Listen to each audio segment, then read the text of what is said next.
प्रदोष व्रत गुरुवार का पड़ रहा है। प्रदोष काल का दीप, प्रदोष काल की आराधना, प्रदोष काल की साधना और प्रदोष काल में परमात्मा का लिया गया नाम हमारे करोड़ों करोड़ों करोड़ों करोड़ों पुण्य को प्रबल कर देता है और हमारे पाप को छिन्न बन सके, अगर बन सके जीवन में एक बार प्रयास करिएगा। अगर गुरुवार का प्रदोष पड़ जाए, कौन से वार का? गुरुवार का प्रदोष पड़ जाए, बृहस्पतिवार का यदि प्रदोष पड़ जाए तो प्रदोष के दिन प्रदोष काल में, प्रदोष के दिन प्रदोष काल में किसी शिवालय में जाएं, शंकर के मंदिर में जाएं, एक ही दिए के अंदर एक फूल बाती, कैसी बाती है? फूल बाती, और उसी दिए के अंदर एक लंबी बाती, दो बाती। कौन सी बाती हैं? जम के बोलो जरा। एक फूल बाती, एक लंबी बाती, दो बाती। एक ही दिए के अंदर फूल बाती, लंबी बाती दोनों रख लें। थोड़ा सा घृत की बातियां, तेल की बाती नहीं, घी की बाती रखें और दोनों बातियां उसमें रखकर 3 बेलपत्र भगवान शंकर के मंदिर में लेकर जाएं। दिए को भी प्रज्वलित नहीं करना है। पहली बेलपत्र नंदीश्वर की, जो ऊपर का भाग होता है जिसको हम शिव तत्व भाग कहते हैं, नंदी के पीठ पर एक भाग होता है जिसको शिव तत्व भाग कहा जाता है, वो नंदी की पीठ पर जो भाग है वहां पर एक बेलपत्र समर्पित करें। दूसरा बेलपत्र आप जो माता पार्वती जी का, जैसे ये शिवलिंग है और ये गोल भाग है, ये माता पार्वती जी का हस्तकमल है, तो माता पार्वती जी का जो हस्तकमल है, इस हस्तकमल पर कहीं पर भी एक बेलपत्र आप समर्पित कर दें। और तीसरे नंबर की जो बेलपत्र है, तीसरे नंबर की जो बेलपत्र है वो भगवान शंकर पर समर्पित कर दें। जो दिया आप लेकर गए हो मंदिर में, उसी दिए को नंदी और महादेव इन दोनों को दर्शन कराते हुए अगर मंदिर के अंदर लगाने दें दिया तो ठीक है, ना लगाने दें तो दीप को बीच में बस स्पर्श कराकर भले बाहर जाकर लगा दो, पर प्रयास करो वो दीप, वैसे तो बीच में नंदी और शिव के मध्य में वो दिया स्पर्श होना चाहिए। जैसे ये नंदी है और ये शिव है, तो इसके मध्य में दीप स्पर्श कर ले, भले उसको जलाने ना दे, पर स्पर्श मात्र कर कर अगर आपने एकांत में कहीं पर भी ले जाकर लगा दिया, उस दीप को जला दिया, तो गया हुआ कितना भी करोड़ रुपया हो वो धीरे धीरे कर कर गया हुआ धन हमारा वापिस आता ही है। कोई खाकर भी बैठ गया तो देगा जरूर, वो धन आएगा जरूर, कैसे भी आएगा, पर अपनी संपदा वापस।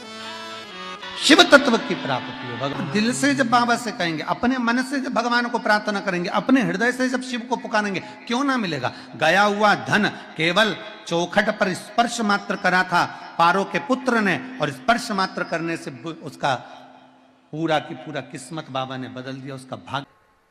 गुरुवार की प्रदोष पड़ती है तो शिव गंगा के स्थल पर निवास करते हैं। गुरुवार की प्रदोष शत्रुओं का नाश करती है। एक दिन शाम का समय, प्रदोष का दिन, प्रदोष का दिन, प्रदोष काल, शाम का समय, भगवान देव अधिदेव महादेव मां जगतजननी पार्वती जी के साथ में भ्रमण पर निकले। देखिए, अगर प्रदोष का व्रत नहीं कर सकते, प्रदोष के दिन आप व्रत नहीं कर सकते, मान लो आपसे भूखा नहीं रहा जाए, प्रदोष का व्रत नहीं कर सकते, प्रदोष के दिन आप भूखे नहीं रह सकते, मंदिर भी नहीं जा सकते, दिया भी नहीं लगा सकते, तो शिव महापुराण की कथा कहती है कि प्रदोष के दिन, प्रदोष काल में अपने ही दरवाजे के पास देवाधिदेव महादेव का स्मरण कर कर लक्ष्मी की वृद्धि के लिए, कार्य सिद्धि के लिए, संपदा को प्राप्त करने के लिए आप अपने ही दरवाजे के पास में एक दीप लगा सकते हो। कौन से दिन? प्रदोष के। एक बात और अच्छे से समझ लीजिए, जो बच्चे चिड़चिड़े होते हैं, चाहे घर में बेटे हों, बहुएं हों, सास हो, ससुर हो, परिवार में छोटे छोटे बच्चे हों, चिड़चिड़ प्रवृत्ति करते हों या चिड़चिड़ा स्वभाव हो, जरा जरा सी बात में क्रोध आ जाता हो, बोलने का भान नहीं रह पाता हो, शब्दों के बाण चलते हों, तो महाराज प्रदोष के दिन, प्रदोष काल में बेलपत्री के पेड़ के नीचे एक जो पत्ता आपके पास में हो, पान का मिल जाए तो पान का, पीपल का मिल जाए तो पीपल का, बेलपत्र का मिल जाए तो बेलपत्र का, उस पत्ते पर मात्र थोड़ा सा शहद और 7 दाने चावल के रखकर घी का दिया लगा दो महाराज, और थोड़ा सा जल हाथ की अंजलि में लेकर भगवान देवाधिदेव महादेव का स्मरण कर कर कि इस बेलपत्री के वृक्ष के नीचे माता लक्ष्मी, पार्वती, सरस्वती विराजमान है। इसी बेलपत्री के पेड़ के नीचे मेरे देवाधिदेव महादेव का 12 ज्योतिर्लिंग का स्वरूप प्रकट है। उनका स्मरण कर कर जल चढ़ा दीजिए और उसका स्मरण कर लो जो चिड़चिड़ प्रवृत्ति करता हो, क्रोध करता हो, जिसको बोलने का भान नहीं होता हो, सम्मान नहीं देता हो, अपशब्द कहते हो, उनका स्मरण कर कर आप छोड़ेंगे। एकदम एक प्रदोष करेंगे, दूसरे प्रदोष तक तो आपको कोई दिक्कत ही नहीं। 2-3 प्रदोष कर कर देखिए, बाबा कृपा करें।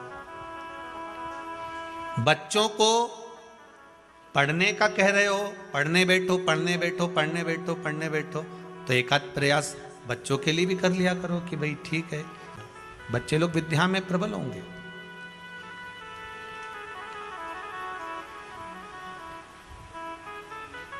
शिव उपासना का जो फल है वह 1000 गुना। पहले भी कथा में कहा, आज फिर कहते हैं,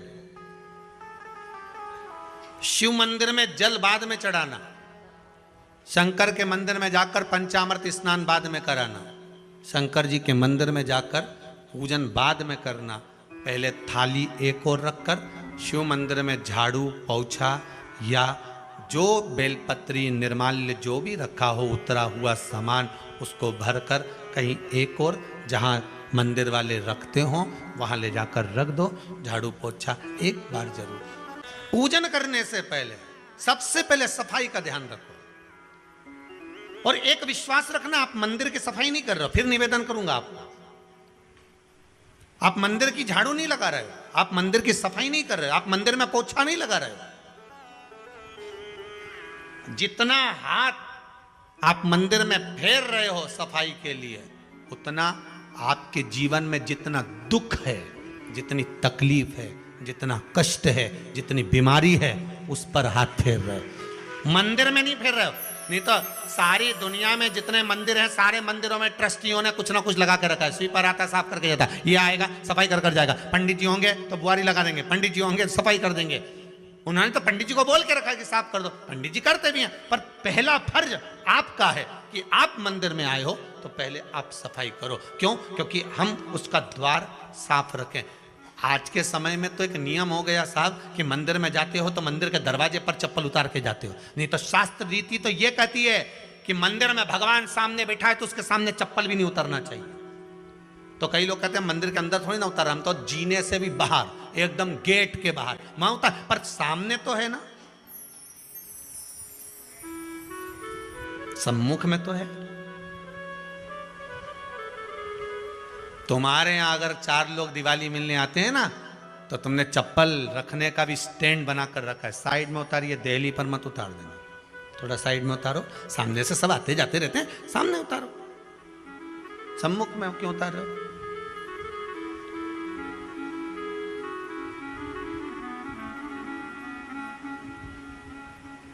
थोड़ा द्वार पे से दूर उतारिए।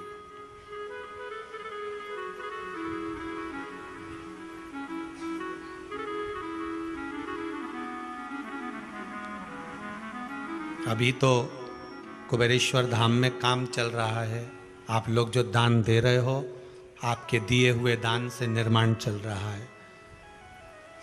अभी तो आप पहनकर जूता चप्पल भी अंदर आ जाते हो, भले दूसरे मंदिरों में चप्पल पहनकर हमने देखा है आधिकाधिक मंदिरों में, ब्रजभूमि पर भी बहुत मंदिरों में लोग अंदर जूता पहनकर चले जाते हैं, पर जब तक बाबा नहीं बैठा तब तक तो आप पहन कर आ रहे हो। जिस दिन बाबा कुबेरेश्वर धाम में आकर बैठ गया, उसके बाद वो दोनों गेट पर चप्पल बाहर ही रहेगी। आओ आप, कंकर से शंकर, शंकर जब शरीर से लगेगा तब सुख भोगोगे, आनंद भोगोगे, सुख की प्राप्ति। अपने द्वार पर भी कितना सुंदर लिखा है भविष्य पुराण के अंतर्गत, और विष्णु पुराण में भृगु बाबा का चरण का चिन्ह भगवान विष्णु की छाती पर रहा। भगवान विष्णु की छाती पर भृगु बाबा के चरण का चिन्ह रहा।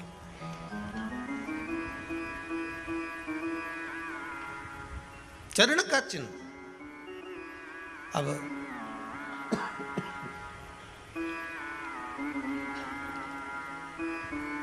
भविष्य पुराण में लिखा है कि अगर हम मंदिर के द्वार पर घर के चौखट के एकदम सामने चप्पल उतार देते हैं, 7 बार दिन भर में से, कितनी बार? 7 बार विष्णु पुराण कहती है ऐसा कोई दिन नहीं होता जिस दिन दरवाजे पर 7 बार लक्ष्मी आकर खड़ी नहीं होती हो। कल एक कथा कही थी आपको कि प्रत्येक मनुष्य के भाग्य में सुख लिखा है, केवल मंथन करना। भविष्य पुराण कहती है 7 बार लक्ष्मी प्रत्येक मनुष्य के दरवाजे पर जाकर खड़ी होती है, पर द्वार पर चप्पल पड़ी होने के कारणवश वो लौट कर चली जाती है। बहुत ध्यान दीजिएगा महाराज, थोड़ा सा आपको बुरा लगेगा, लग जाए, पर शिव पुराण है, जीवन संवार देगी तो अच्छी बात है, जीवन संवार दे तो अच्छी बात है। मंदिर के द्वार पर हम जब चप्पल छोड़ते हैं, जिस मंदिर की चौखट पर चप्पल छोड़ी है, आप जितनी देर आराधना में लगे रहते हैं उतनी देर तक आपकी चप्पल पर जितने लोग लांग कर जाते हैं, जितने लोग लांग कर प्रवेश करते हैं, उसका भी दुख आपके भाग्य में आता चले जाता है। ध्यान दीजिएगा जरा, चप्पल का भविष्य पुराण में पढ़िएगा कवि की पादुका का महत्व क्या है, पादुका किस ओर उतारना चाहिए, पादुका को कहाँ रखना चाहिए, किस जगह पर बुआरी झाड़ू को रखना चाहिए, किस जगह पर चलनी को रखना चाहिए, सुई उस सुई को जिस हाल में सब बैठते हैं उस हाल में क्यों रखा जाता है? सुई तो इतनी सी है, पर जिस हाल में सब बैठते हैं उस हाल में ना तो झाड़ू रखते हैं, उस हाल में ना चलनी रखते हैं। भैया क्यों नहीं रखते? कारण क्या है कि जिस हाल में सब बैठकर बात करें, आवक जावक की बात हो, व्यापार की बात हो, लक्ष्मी की बात हो, प्रेम स्नेह की बात हो, आपस में बैठकर सब चर्चा कर रहे हो, अगर वहां छलनी होगी, झाड़ू होगी, तो बैठे बैठे बात करने में विवाद चालू हो जाएगा। 15-20 मिनट तुमने बहुत प्रेम की बात करी, अच्छे से बात करी, पति पत्नी बहुत प्रेम की बात कर रहे थे, मालूम पड़े बात करते करते से कब झगड़ा उत्पन्न हो जाए तो समझ में नहीं आया। हमारी बहू को क्या हो जाता है, बैठे बैठे बात करते करते झगड़ा कर देती है, जरा सी बात में झगड़ा चालू हो जाता है। कारण क्या है? जिस हाल में तुम बैठ रहे हो, जिस कमरे में तुम बैठ रहे हो, जिस हाल के अंदर सब बैठकर चर्चा करते, बात करते, चित्त करते, आपस में बैठकर सब लोग एक दूसरे के बातचीत करने बैठे हैं, आय व्यय देखने बैठे हैं, दुकान व्यापार की बात करने बैठे हैं, उस जगह पर फिर झगड़े का क्रम कहां से आ गया? एक ना एक का मुंह क्यों फूल गया? कारण क्या था? कोई बात टेंशन क्यों आ रहा है? मतलब उस हाल में या तो चलनी रखी है या झाड़ू रखी है, भले तुमने सोफे के नीचे फंसा दियो, भले तुमने पीछे फंसा दियो, पर पड़ी जरूर है, रखी जरूर है, कहीं ना कहीं पड़ी होगी। क्यों कहते हैं कि जिस हाल में आप बैठ रहे हो, जहां पर आप संपदा की बात कर रहे हो, दौलत की बात कर रहे हो, व्यापार की बात कर रहे हो, व्यवसाय की बात कर रहे हो, उस हाल में अगर कहीं कैलेंडर टंगा हो, कोई सामान ऐसा रखा हो, कोई पर्दा ऐसा लगा हो, कोई चीज ऐसी लगी हो, तो उसमें एक सुई उसमें रख दीजिए। क्यों कहते हैं? हमारे यहां दूल्हा भी जाता है ना, तो उसका जो साफा बनता है या जूता उसको पहनाते हैं, उस तक में पिन टच करके भेज देते हैं। बोलो सही है कि गलत है? दूल्हा तोरण लगाने जा रहा है, दूल्हा तोरण देने जा रहा है, तो उसके जूते में भी पिन घुसेड़ कर भेजते हैं, पिन लगा कर भेजते हैं, उसके साफे में पिन लगा कर भेजते हैं। एक भले सुई नहीं लगाएंगे तो आल पिन लगा कर भेज देंगे। क्यों भेजते हैं? उसका कारण क्या? कि लक्ष्मी को लेने जा रहा है। संपदा लेने जा रहे, और जिसको वो ब्याह करने जा रहा है उसका संबंध सुई और धागे के संबंध जैसा हमेशा सिला हुआ होना चाहिए, उधेड़ा ना जाए, कैची जैसा कटा हुआ नहीं होना चाहिए। एक एक प्रमाण को जरा देखो तो। और दुनिया के लोग कहते हैं साहब हमारे यहाँ तो सुख नहीं है, शांति नहीं। शांति तुमने भंग करी, कोई दूसरा भंग करा। चप्पल उतार दी दरवाजे पर, मंदिर के द्वार पर। हम तो यहाँ तक कहेंगे पशुपति व्रत करने जा रहे हो, पशुपति व्रत को धारण करने जा रहे हो, एक सोमवार मत पहनो चप्पल। जब मंदिर जा रहे हो तब दिन भर पहनो, मंदिर जाओ मत पहनो। कोई जरूरी है कि मंदिर पहनने चप्पल पहनना जरूरी है? मत पहनो। मंदिर के द्वार पर जहां भगवान विराजे हैं उसके द्वार पर अगर आपने चप्पल उतारी है आप तो अंदर चले गए। पर जितने लोग लांग रहे हैं उसका मालूम, उसका स्मरण कितना कितना गया। छाता, चप्पल, आसन, मांग का टीका, इसका भी वर्णन पहले कर चुके हैं कथाओं में, आप लोगों ने सुना होगा। छाते का भी वर्णन किया। किसी का छाता बारिश में तुम लेकर आ गए, पानी गिरने लगा, जी जी तुम्हारा छाता देना, छाता तो लेकर आ गए, पर जितने दिन तुम्हारे घर में रखा हुआ है उतना दिन तक हिसाब लगा कर रखना कि 15 दिन रखा तो तैयारी रख लेना। 15 दिन में कितने घंटे हुए, कितने घंटे कितने पल, उतना आपको दुख भोगना पड़ेगा। दूसरे का छाता आया, इसलिए कोई प्राण छोड़ता है, मरता है, तो उसके पद में यही सब चीजें देना पड़ती। क्या क्या बोलते जाओ, छाता, चप्पल, आसन, माला, सब देना पड़ता है। बोलो देते कि नहीं देते? तो क्यों देना पड़ता है छाता? क्या काम का कि छाता देना पड़ेगा? क्या व्यक्ति 24 घंटे क्या धूप में रहता था कि पानी में रहता था जो छाता देना पड़ेगा? चप्पल क्यों देना पड़ेगा? किस लिए देना पड़ेगा? उसका शास्त्र प्रमाण।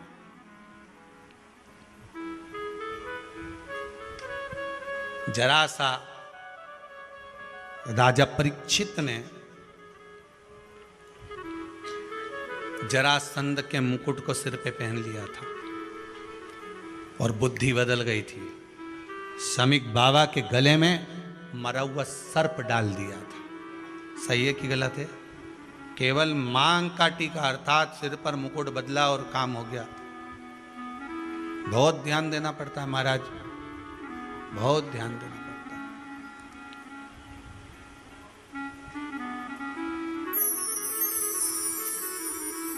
तुम्हारी चप्पल कोई ले गया, तुम रो रही, किसी ने पूछा क्या हो गया? मेरी चप्पल कोई ले गया था, फिर मैं दूसरे की ले गई।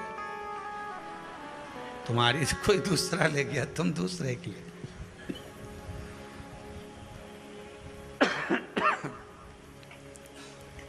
नहीं भाई,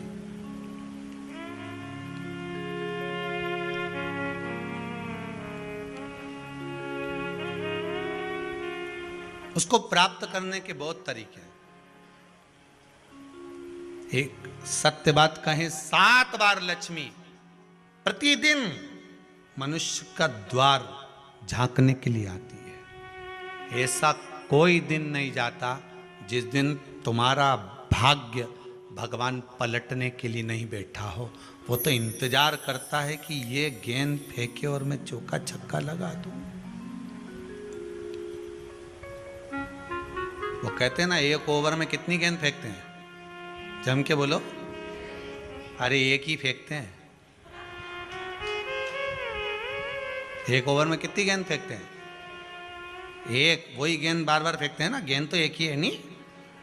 वो तो बार बार गिनाया तो 6 बार गिना, तो फेंकी तो एक ही है कि बदल बदल के फेंक दी, पीली नीली हरी गुलाबी? नहीं, एक ही है।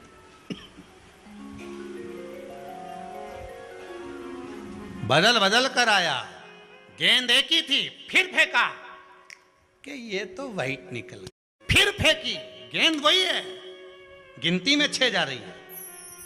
1 साल निकल गया, 1 दिन निकल गया, फिर गेंद फेंकी। अरे साहब, एक भी रन नहीं बना, फिर फेंकी, अभी भी नहीं बना, फिर फेंकी तो के बाउंड्री तक तो पहुंच गई है। अब की बार जो फेंकी तो के ऊपर से निकल गई, सीधे 6 पे पहुंच गई।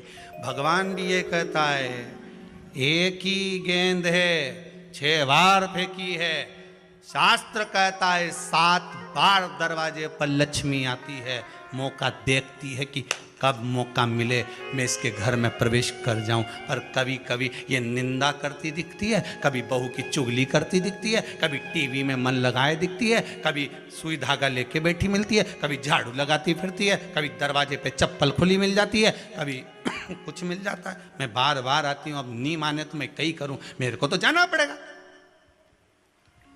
मेरे को तो जो नियम है, सर्विस करने वाला, नौकरी करने वाला तो टाइम पे आएगा। तुम भले कंप्यूटर चलवाओ, चाहे मोबाइल उड़वाओ, चाहे तुम लिखा पढ़ी करवाओ, बोलो सही है गलत है, उसको तो करना है। बोलो साहब क्या करना पड़ेगा, लग जाओ कंप्यूटर पे, लग जाओ, उठाओ मोबाइल, ये तो उसको तो करना है। वो तो टाइम पे पहुंच गया 9 बजे, लक्ष्मी जी भी टाइम पे आती है। आई दरवाजे पे क्या देखा उसने कि ऐसा ऐसा है। कई कई की तो आदत पड़ी, रोटी घर में बना हुआ सारा दाल चावल सब्जी वब्जी जो बच गई उठा के मैं दरवाजे के पास में रख के आ गई। लक्ष्मी जी सोचे बताओ ऐसा तो पहले से रख, अंदर चली गई और ऐसा खिला दिया तो मैं तो नहीं जाऊं। लक्ष्मी जी वापिस चलती। कई लोगों की आदत, आटा छना हुआ, ऊपर की जो चापड़ थी उनने कहा गाय खा के चली जाएगी, ओटला पे पटक के आ गए। लक्ष्मी जी इतने में आई कि चापड़ तो यहाँ पटक के चली गई, मैं काय को जाऊं, छलनी में से जा उधर, नहीं जाऊं। कितना कितना कहा है महाराज, केवल एक दिन का इंतजार रहता है, दिवाली आए लक्ष्मी जी महाराज घर आएगी ने, लीप लिया ने, पोत लिया ने, मांडना भी मांड लिया, लक्ष्मी जी का पाँव भी मांड लिया ना, कमल का फूल भी मंगवा लिया, गेंदा की माला भी बुलवा ली, सारी गेंदा वेंदा की माला दरवाजे पे भी लगा दी, चौक मोक पूर के बेटी इंतजार में, लक्ष्मी जी आएगी, लक्ष्मी जी आएगी। लक्ष्मी जी बोली मैं तो रोज आऊँ री जी, मैं तो रोज आऊँ, पर कई करूँ थारी बुद्धि काम नहीं करे, मैं कई करूँ, मैं तो रोज आऊँ। फिर के लक्ष्मी मैया अब की बार आ गई तो जाजे मती रही, बड़ी तकलीफ में हूँ। लक्ष्मी जी बोली नहीं जाना तो पड़ेगा, दिवाली का दिन है, हमारे 10 के घर जाना पड़ता है, बड़ी मुश्किल से तो गुजिया पपड़िया मिलता है, नहीं जाऊंगी तो अच्छा नहीं लगेगा, तो जाना तो पड़ेगा, पर रोज आऊंगी, प्रतिदिन आऊंगी। तू अगर मुझे रोक सकती और अपने घर में बुला सकती है तो बुला ले, और आऊंगी मैं प्रतिदिन और जाऊंगी भी मैं प्रतिदिन। लक्ष्मी आती भी खूब है और जाती भी खूब है, एक जगह टिकती कभी नहीं है, बस उसको बुलाने का तरीका होना चाहिए। रोज भगवान चाहता है कि तेरा दिन फिर जाए। कथाओं में भी आप लोग बोलती हो, आंवला नवमी वगैरह की बोले ना, जैसे ही का दिन फिर या, ऐसी बोलती हो ना, कथा कहानी सुनती हो जब, कैसे बोलते हो कहानी सुनने के समय पे, जैसे ही का दिन फिर या वैसा हमारा दिन फेर जे माता, ऐसा कर जे माता। तो माता जी बोले मैं तो रोज का दिन फेरूं तेरा, तू काहे के चिंता करे री कमला, काहे चिंता करे, मैं तो रोज का फेरूं, तू सुधरे तो मैं तो बिल्कुल तैयारी में। ब्राह्मण बेलपत्री को भर रहा था, बेलपत्री ब्राह्मण भर रहा था, पार्वती जी ने शिव जी से कह दिया इसके पास कुछ भी नहीं है, आपका भगत है ये, आपका भगत है, इसके पास कुछ भी नहीं है, आप कृपा नहीं करोगे। शंकर भगवान बोले आज प्रदोष का दिन है, प्रदोष काल में ये मेरी सेवा में लगा है। सुनो पार्वती, जितनी बेलपत्र इसने उठाकर रखी है वो बेलपत्र स्वर्ण मुद्रा के बराबर हो जाएगी, तो चिंता मत कर। शिव पार्वती को कहकर चल दिए। शंकर पार्वती बात कर रहे थे, इतने में एक सेठ ने सुन लिया कि जितनी बेलपत्र भर के ले जा रहा है उतनी स्वर्ण मुद्रा हो जाएगी। बनिया ने सुन ली, सेठ ने सुन ली, तो जैसे ही शंकर पार्वती गए, सेठ जी उस ब्राह्मण के घर चले गए, 100 सोने की मुद्रा देकर कहा जितनी बेलपत्र है चढ़ी हुई मुझे दे दे, जो चढ़ी हुई बेलपत्र है वो मुझे दे दे। महाराज